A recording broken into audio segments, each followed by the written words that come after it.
In this video, I will be covering an ambient sound system for FNAF. This is one of the many ways to do it. Here is an overview.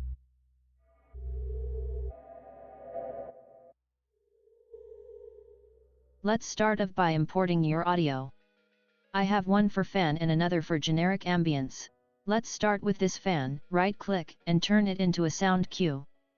You can rename it. Also do this to your other sounds. Now open your fan or any sound cue. This will be for props. For a fan, I want it always on. So on here I can tick looping and it will be seamless if that audio is good. Also a nice addition is adding a modulator. This will give you control over the volume and pitch. I like to add it to randomize that data. In the last video, I made an attenuation asset. It is pretty simple, just go to your content browser, audio category, and find attenuation. Experiment with the settings. Now let's go to your ambience sounds. Now with this, I just want to use one cue that randomly picks one of these sounds. So delete one sound cue and just open the other one up. In here, I will add in a random node. I will then drag the other sound in too, and just link it up. Also like before, adding in a modulator. So the random node picks a sound cue based on its weight, which you can adjust here. Then end it off with adding in our attenuation. Now, only for your prop, add in your sound cue to the world or to the blueprint actor.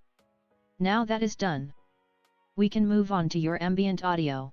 For this, we need to make an audio manager. Create an empty blueprint actor called BP_audio manager. First, we need to do a set timer by event name.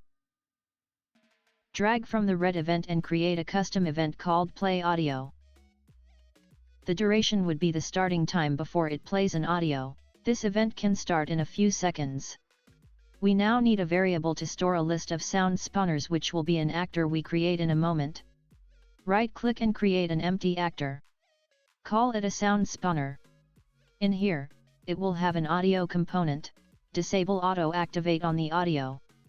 OK, on event begin play, you can get audio and then set sound. This will allow us to change a sound based on a variable. This variable is of type sound cue or sound base. Then click the I instance editable to true. Now back at the manager class, we can just create this variable and change it to the sound spawner type. Make sure it is an array.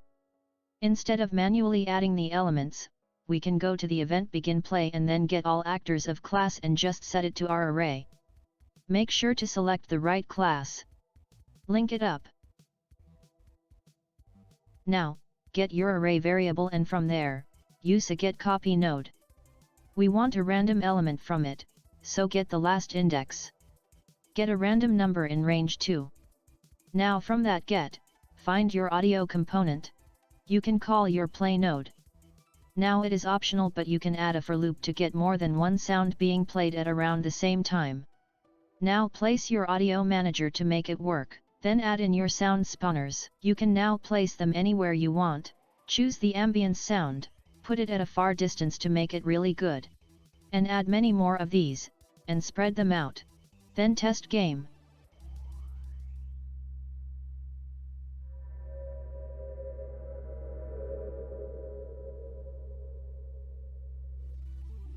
If it works good.